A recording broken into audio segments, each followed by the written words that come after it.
दोस्तों, आज का यह वीडियो हम सभी मुसलमानों के लिए बेहद खास है, क्योंकि आज हम आपको अल्लाह के प्यारे नबी हजरत मोहम्मद मुस्तफ़ा सल्लल्लाहु अलैहि वसल्लम की कब्र मुबारक से जुड़ी कुछ ऐसी बातें बताने वाले हैं जो शायद आपने पहले कभी नहीं सुनी होंगी। साथ ही हम आपको कुछ ऐसी चीजों की जियारत भी करवाएंगे जिन्हें देखकर आपका दिल यकीनन खुश हो जाएगा।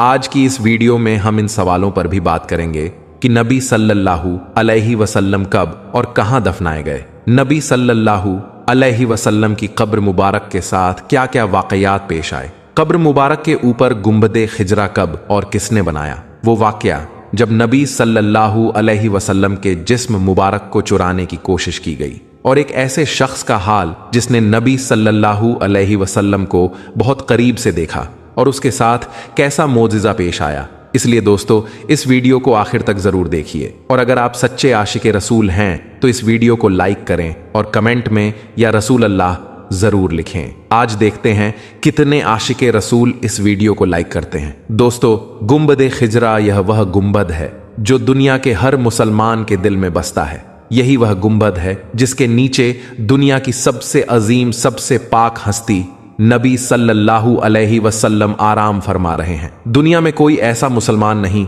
जिसके दिल में गुंबदे खिजरा और प्यारे आका सल्लल्लाहु अलैहि वसल्लम की कब्र मुबारक की जियारत करने की ख्वाहिश ना हो। आज की इस वीडियो में आपको नबी सल्लल्लाहु अलैहि वसल्लम की कब्र से जुड़ी वह रहस्यमयी बातें बताने वाला हूं जो शायद आपने पहले कभी नहीं सुनी होगी। यह सब जानेंगे, बस आप इस वीडियो को आखिर तक देखते रहिए। दोस्तों, जब दीन इस्लाम मुकम्मल हो गया और आप सल्लल्लाहु अलैहि वसल्लम ने नबी होने की सारी जिम्मेदारियां निभा दी, तब अल्लाह ने अपने हबीब को अपने पास बुलाने का फैसला किया। लिहाजा सन 8 जून 632 ईस्वी पीर के दिन 15 दिनों की तेज बुखार के सबब अल्लाह के नबी सल्लल्लाहु अलैहि वसल्लम ने 63 साल की उम्र में इस दुनिया को अलविदा कह दिया। पूरी मुस्लिम उम्मत पर गमों का वह पहाड़ टूट पड़ा जिसकी कोई हद न थी। सहाबाए कराम का रो रो कर बुरा हाल था। उनको यकीन तक नहीं हो रहा था कि अल्लाह के रसूल हमें यूं छोड़कर चले जाएंगे। रसूल अल्लाह की वफात के 2 दिनों तक उनकी नमाज जनाजा पढ़ी जाती रही, और जब उनके जिस्म मुबारक को दफनाने की बात आई तो सहाबा इकराम में राय मशवरे होने लगे। कोई कहने लगा कि मक्का में दफनाया जाए, किसी ने कहा बैतुल मकदिस में, किसी ने कहा मस्जिद नबी में, तो किसी ने कहा जन्नतुल बकी में दफनाया जाए। इतने में हजरत अब्बू बकर सिद्दीक रजी अल्लाह ताला अन्हु ने कहा कि मैंने रसूल अल्लाह सल्लल्लाहु अलैहि वसल्लम से खुद सुना है कि पैगंबरों को उसी जगह दफनाया जाता है जहां उनकी वफात होती है। और दोस्तों, नबी सल्लल्लाहु अलैहि वसल्लम की वफात उनकी बीवी हजरत आयशा रजी अल्लाह ताला अन्हा के हुजरे में हुई थी। लिहाजा रसूल अल्लाह सल्लल्लाहु अलैहि वसल्लम के पाक जिस्म मुबारक को वहीं दफनाया गया। ठीक 2 साल बाद हजरत अब्बू बकर रजी अल्लाह ताला अन्हु भी बुखार के सबब 63 साल की उम्र में वफात पा गए। उनको भी अल्लाह के नबी हुजूर सल्लल्लाहु अलैहि वसल्लम के ठीक बगल में दफनाया गया। और फिर ठीक 10 साल बाद हजरत उमर रजी अल्लाह ताला अन्हु भी 63 साल की उम्र में शहीद हो गए, और हजरत आयशा रजी अल्लाह ताला अन्हा की इजाजत से उनको भी नबी सल्लल्लाहु अलैहि वसल्लम के पास हजरत अब्बू बकर रजी अल्लाह ताला अन्हु के बगल में दफनाया गया। दोस्तों, नबी सल्लल्लाहु अलैहि वसल्लम की कब्र के चारों ओर सोने और तांबे से बनी यह सुनहरी जालियां पहले लकड़ी की हुआ करती थीं, जो कि सबसे पहले मिस्र के सुल्तान जहीर बेबर्स ने सन 1269 ईस्वी में बनवाई थी।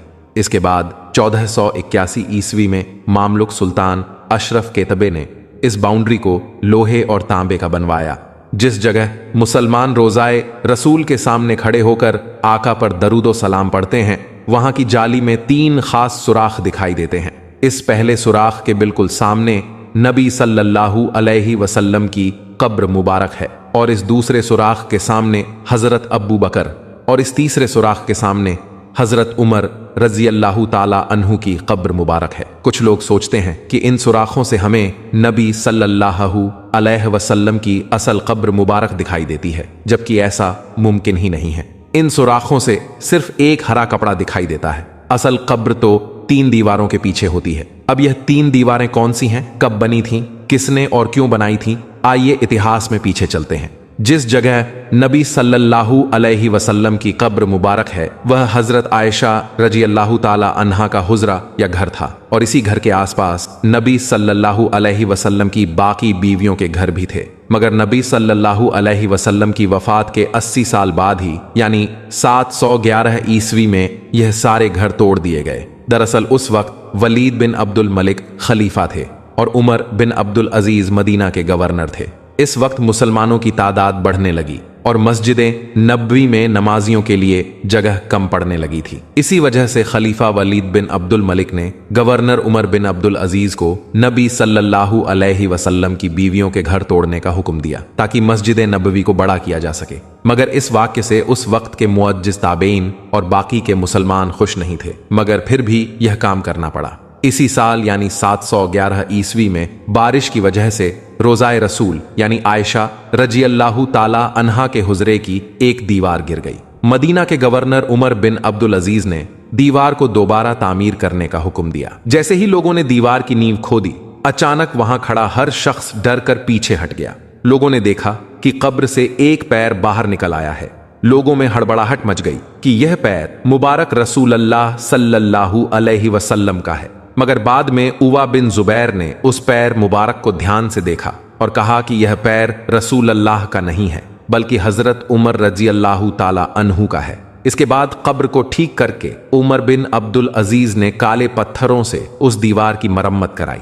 इस एक दीवार को छोड़कर बाकी की 3 दीवारें और छत आज भी वैसी की वैसी ही हैं जैसे नबी सल्लल्लाहु अलैहि वसल्लम के दौर में बनाई गई थी। उमर बिन अब्दुल अजीज ने महसूस किया कि यह दीवारें कमजोर होने लगी हैं, लिहाजा उन्होंने इन दीवारों के भी इर्द गिर्द एक मोटी मजबूत पत्थरों की दीवार और बनाई जो 5 कोनों की थी। 5 कोनों की दीवार बनाने की वजह यह थी कि उन्होंने सोचा कि अगर 4 कोनों की दीवार बनी तो कहीं लोग इसे भी काबा समझकर तवाफ करना शुरू ना कर दें। इसीलिए उमर बिन अब्दुल अजीज ने ऐसी 5 कोनों की दीवार बनाई। इसके बाद सन 1289 ईस्वी में नबी पाक सल्लल्लाहु अलैहि वसल्लम की कब्र मुबारक पर पहला गुंबद तामीर किया गया जो कि मिस्र के ममलुक सुल्तान मंसूर कलावू ने बनवाया था। यह गुंबद लकड़ी का हुआ करता था। फिर 1476 ईस्वी में मिस्र के ही एक और ममलूक सुल्तान अशरफ केतबे ने मस्जिद नबवी को गिराकर दोबारा तामीर किया था। इसी तामीरी काम में उन्होंने रसूल अल्लाह की कब्र मुबारक पर बने सन 1481 ईस्वी में मस्जिद नबवी में एक अफसोसनाक हादसा हो गया। मस्जिद नबवी के पास में जोर से आसमानी बिजली गिर गई जिसकी वजह से मस्जिद नबवी में आग लग गई। यह आग रोज़ाए रसूल तक पहुंच गई थी मगर कब्रों को नुकसान नहीं हुआ था। इसी हादसे को देखते हुए सुल्तान अशरफ केतबे ने 5 कोनों वाली दीवार के इर्द गिर्द एक और मजबूत दीवार बनवा दी ताकि किसी भी हादसे से कब्रों को बचाया जा सके। इस दीवार पर उन्होंने हरा कपड़ा यानी गिलाफ चढ़वा दिया था। आज जब जायरीन सुनहरी जालियों से रोज़ाए रसूल के अंदर देखते हैं तो उनको यही हरा कपड़ा दिखाई देता है। इस हादसे के बाद सुल्तान केतबे ने नबी सल्लल्लाहु अलैहि वसल्लम, हजरत अब्बू बकर और उमर रजी अल्लाह ताला अन्हुमा की कब्रों की साफ सफाई करने का फैसला किया। अब किसी आम इंसान को तो नबी सल्लल्लाहु अलैहि वसल्लम की कब्र को छूने की इजाजत नहीं दी जा सकती, लिहाजा इस काम के लिए उस वक्त के बड़े मुत्तकी और परहेजगार उलेमा अली इब्ने अहमद अल समहूदी रहमतुल्लाह अलैह को चुना गया। सबसे बड़ी परेशानी यह बनी कि कब्रों तक कैसे पहुंचा जाए, क्योंकि उमर बिन अब्दुल अजीज ने जो 5 कोनों वाली दीवार बनाई थी उसमें ना कोई खिड़की थी ना ही कोई दरवाजा। लिहाजा तय पाया गया कि इस दीवार के नीचे गड्ढा खोदकर अंदर जाया जाए। समूदी रहमतुल्लाह अलैह फरमाते हैं कि मैं जैसे ही रोज़ाए रसूल के अंदर पहुंचा मैंने वह खुशबू महसूस की जो मैंने आज तक महसूस नहीं थी। मैं काफ़ी देर तक आका की कब्र के सामने खड़ा रहा और लगातार उन पर दरूदो सलाम पेश करता रहा। मैंने देखा कि ज़मीन समतल हो चुकी थी। कब्रों की पहचान करना भी मुश्किल था। दोस्तों, समहूदी रहमतुल्लाह अलैह वो आखिरी शख्स थे जिन्होंने नबी सल्लल्लाहु अलैहि वसल्लम की असली कब्र मुबारक की ज़ियारत की थी। उनके बाद आज तक सालों से ना किसी ने नबी सल्लल्लाहु अलैहि वसल्लम की कब्र को देखा है और ना ही उनकी कब्र की कोई फोटो है। मस्जिद नबवी के सफाई कर्मी या किसी देश का कोई बड़ा आदमी भी जब रोज़ाए रसूल के अंदर जाता है तो वह सिर्फ उस हरे गिलाफ वाली दीवार तक ही जा सकता है। उसके आगे नहीं जा सकता। सन 1013 ईस्वी में ऑटोमन सुल्तान महमूद दूसरे ने 1079 ईस्वी में रोज़ाए रसूल पर बने गुंबद को हटा दिया और एक बड़ा गुंबद बनाया जिसे आज हम गुंबदे खिजरा कहते हैं। उन्होंने यह गुंबद अपनी एक मन्नत के तौर पर बनाया था। उस वक्त के उलमा इकराम ने इनको रोकना चाहा मगर सुल्तान महमूद नहीं माने। कुछ सालों के बाद ही गुंबद खिजरा पर हरा रंग कर दिया गया। उसके बाद से आज तक गुंबदे खिजरा पर हरा रंग ही रंगा जाता है। दोस्तों, नबी सल्लल्लाहु अलैहि वसल्लम की कब्र के नीचे की साइड एक और कब्र की जगह खाली है। हदीसों के मुताबिक इस जगह हजरत ईसा अलैहिस्सलाम को दफनाया जाएगा, क्योंकि ईसा अलैहिस्सलाम अब भी जिंदा है और अल्लाह ने उनको जिंदा ही आसमानों में रखा है। हुजूर अकरम सल्लल्लाहु अलैहि वसल्लम के रोज़ा मुबारक के ऊपर जो उभार दिखता है, बहुत से लोगों के मुताबिक कहा जाता है ये एक शख्स की कब्र है और बाज़ लोगों का कहना है कि ये एक खिड़की है। मगर दोस्तों, जब गुंबद ए खजरा की खिड़की यानी इस उभार को खोला गया तो मदीना मुनव्वरा में ऐसा करिश्मा हुआ जिसे सुनकर आपका ईमान ताज़ा हो जाएगा। आज की इस वीडियो में जब आप खुद देखेंगे तो हैरान रह जाएंगे। इसलिए आपसे गुजारिश बस इतनी सी है कि इस वीडियो को आखिर तक ज़रूर देखिएगा और प्यारे नबी सल्लल्लाहु अलैहि वसल्लम का नाम सुनकर आपने इस वीडियो को लाइक तो किया ही होगा। तो आइए शुरू करते हैं आज की वीडियो। दोस्तों, बहुत से लोगों के मुताबिक गुंबद खजरा के ऊपर नजर आने वाले उभार को न सिर्फ एक कब्र समझा जाता है, बल्कि उसको बातें बनाते हुए गुंबद ए खजरा को शहीद करने का मशवरा भी दिया जाता है और कहा जाता है कि इसके ऊपर एक बंदे की कब्र है और देखा जाए तो ये कब्र जमीन पर होनी चाहिए। अस्तगफिरुल्लाह। प्यारे दोस्तों, जब ये बातें सामने आईं तो यकीन जानिए इस पर यकीन नहीं आता कि ऐसा भी हो सकता है, लेकिन इसके बारे में कोई इल्म नहीं था तो हमारे एक दोस्त ने इस पर तहकीक की। वो बताते हैं कि हमने सोचा हम इसकी तह तक जाएंगे और असल माजरा क्या है ये पता लगाएंगे। तो फिर हमारे दोस्त ने अपने एक अजीज दोस्त से जिक्र किया कि ये माजरा क्या है, ये रोशनदान है या ये किसी शख्स की कब्र है। तो हमारे उस दोस्त ने कहा कि हाँ, सऊद बिन अब्दुल अजीज के दौर में एक शख्स रोज़ाए मुबारक पर चढ़ाया गया था कि उसको शहीद किया जा सके, लेकिन अल्लाह ताला को ये मंजूर ना था तो उस पर बिजली गिरी और वो शख्स वहीं पर मर गया, जिसे बाद में नीचे उतारने की बहुत कोशिश की गई लेकिन उतार न सके। फिर उस शख्स को उधर ऊपर ही दफन कर दिया गया। तो हमारे दोस्त कहते हैं कि न जाने क्यों उनका दिल इस बात को नहीं मान रहा था कि रोज़ाए रसूल सल्लल्लाहु अलैहि वसल्लम पर किसी की कब्र भी हो सकती है, और फिर खुदा न खास्ता ऐसा है तो यह गुंबदे खजरा को शहीद करने की नीयत के जुर्म में ऐसा हुआ था, तो फिर उसे दोबारा शहीद करने की कोशिश जारी थी, जबकि उनके सामने उस आदमी का इबरतनाक अंजाम मौजूद है। दोस्तों, यह बहुत ही अजीबो गरीब सवालात थे। तो फिर मेरे दोस्त बताते हैं कि मदीना मुनव्वरा के लोगों से इस बात की सच्चाई पूछी जाए जो वहां रहते हैं कि ये क्या माजरा है। दोस्तों, हमारे वो दोस्त बताते हैं, जब मैंने उन दोस्तों से पूछा और मेरी बात एक दोस्त से मस्जिद नबवी शरीफ इंतजामिया के अहलकारों से भी करवाई गई, लेकिन कोई नतीजा ना निकला कि यह क्या है। किसी को भी नहीं पता, या शायद कोई बताना ही नहीं चाह रहा, लेकिन इसको कोई कब्र भी नहीं बता रहा था कि यह कब्र है। इसीलिए मुझे ज्यादा हैरानी हुई। फिर हमारे वो दोस्त बताते हैं कि उनकी मुलाकात एक सऊदी में रहने वाले एक शख्स से हुई, जिससे तकरीबन पिछले 3 सालों से मुलाकात का सिलसिला जारी था। तो मैंने उससे पूछा, क्यों भाई, यह क्या माजरा है? मैंने गुंबद खजरा के ऊपर वो उभार वाली तस्वीर सेव कर रखी थी। जब उसको दिखाई तो फिर वो खुद भी एक बार देखकर परेशान हो गया, लेकिन जब मैंने उसे बताया कि बाज लोग कहते हैं कि ये कोई कब्र है, मेरी इतनी सी बात पर उसके चेहरे का जैसे रंग उड़ गया और वो बोला कि क्या रोज़ाए रसूल सल्लल्लाहु अलैहि वसल्लम के ऊपर किसी की कब्र है, यानी आप सल्लल्लाहु अलैहि वसल्लम की कब्र के ऊपर किसी शख्स की कब्र? तो फिर मैंने उसको बताया कि यही तो सारा मामला है कि मेरा भी दिल नहीं मान रहा है और मैं भी पहली बार ही गौर कर रहा हूं। खैर दोस्तों, वो शख्स बताता है कि उसने मुझे कहा, तुम अभी जाओ, बाद में मोबाइल पर कॉल करके पूछना, मैं भी इसके बारे में मालूमात हासिल करके तुमको बताता हूं। फिर कुछ दिनों के बाद अचानक मेरे जहन में यह ख्याल आया कि यह वाकया साउद बिन अब्दुल अजीज के दौर का है, यानी लगभग 90 साल कबल का है, तो जरूर इसका जिक्र तारीख नज़्द व हिजाज अज मुफ्ती गुलाम फरीद हजारवी साहब ने अपनी किताब में किया होगा, क्योंकि उनकी तारीख ए नज़्द व हिजाज इस हवाले से इंतहाई बेहतरीन किताब है, जिसमें छोटी से छोटी चीज को भी मुकम्मल हवाले के साथ नकल किया गया है। तो मैंने फौरन तारीख हिजाज का रुख किया, जहां मुझे उस किताब के बाब नंबर 4 सफ़ा नंबर 3 पर यह वाक़या मिल गया, जिसकी इबारत यूं है कि जो आदमी गुंबदे खजरा को शहीद करने की नीयत से ऊपर चढ़े, उनमें से 2 आदमी नीचे गिरकर हलाक हो गए। और इस तारीख की किताब से एक बात तो वाज़े हो गई। पहली बात, ऊपर चढ़ने वाले आदमी एक से ज्यादा थे। दूसरी बात, ऊपर नहीं बल्कि नीचे गिरकर हलाक हुए, उन पर कोई बिजली नहीं गिरी थी।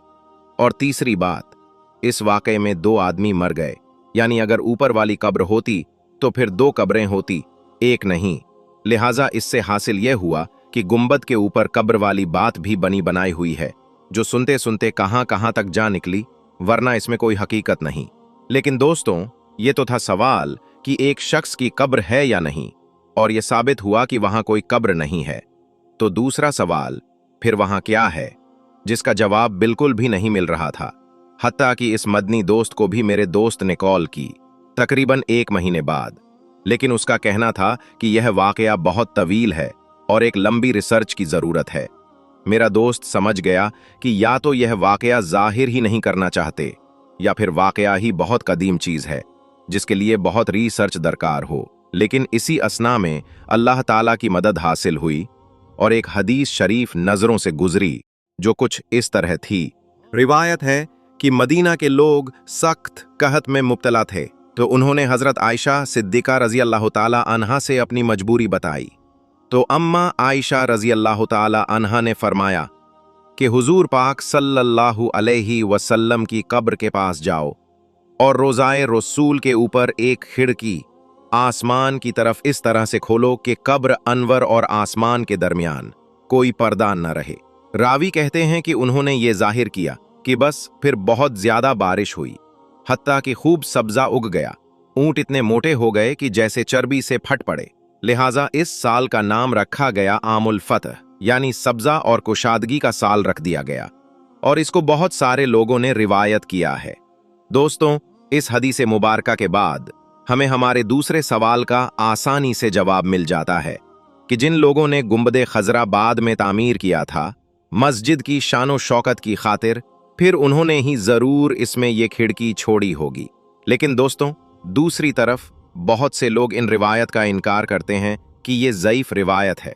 और वो क्यों इन रिवायत का इनकार करते हैं, इस पर भी हम बात करते हैं कि वो किन वजूहात की बिना पर इन रिवायत का इनकार करते हैं। दोस्तों, कुछ लोगों का ये ख्याल है कि ये कब्र रसूल सल्लल्लाहु अलैहि वसल्लम पर मौजूद गुंबदे खजरा पर जो खिड़की है, वो हजरत आयशा सिद्दीका रजी अल्लाह ताला अन्हा के कहने पर सहाबाए किराम ने उस वक्त खुली छोड़ी थी जब एक दफा मदीना में कहत पड़ गया था। इस रिवायत के इनकार में भी मुख्तलिफ वजूहात और मुख्तलिफ रिवायतें मिलती हैं, यानी दूसरे रावी यह बात कहते हैं और तारीख के हवाले से साबित है। हजरत आयशा रजी अल्लाह ताला अन्हा की जिंदगी में हुजराए आयशा, जिसमें नबी करीम सल्लल्लाहु अलैहि वसल्लम की कब्र थी, वो अपने इसी हालत में बरकरार है जिस तरह से नबी करीम सल्लल्लाहु अलैहि वसल्लम के ज़माने में थी, यानी कुछ हिस्से पर छत लगी हुई थी और कुछ हिस्सा बगैर छत के खुला था। मतलब कब्र नबी सल्लल्लाहु अलैहि वसल्लम ऐसी नहीं थी कि मुकम्मल ढकी हुई हो, जैसा कि सही बुखारी में आयशा रजी अल्लाह ताला अन्हा से मरवी है। आप सल्लल्लाहु अलैहि वसल्लम जब असर की नमाज पढ़ते, जब उस वक्त हुजरे में धूप रही होती थी, और ये साबित नहीं कि आपके बाद हजरत आयशा सिद्दीका रजी अल्लाह ताला अन्हा की जिंदगी में कोई ऐसी तब्दीली की गई हो जिसकी वजह से कब्र मुबारक ढक गई हो। लिहाजा इसमें सुराख बनाने का सवाल ही पैदा नहीं होता। हजरत आयशा रजी अल्लाह ताला अन्हा को वलीद बिन अब्दुल मलिक ने अपने अहद में मस्जिद में शामिल किया जब उन्होंने मस्जिद नबवी सल्लल्लाहु अलैहि वसल्लम की तामीर की। फिर वलीद बिन अब्दुल मलिक ने ही हुजराए आयशा यानी कब्रे नबी सल्लल्लाहु अलैहि वसल्लम के इर्द गिर्द ऊंची दीवार खड़ी करके ढक दी और पूरा रखा ताकि सफाई वगैरह के लिए अंदर उतारा जा सके।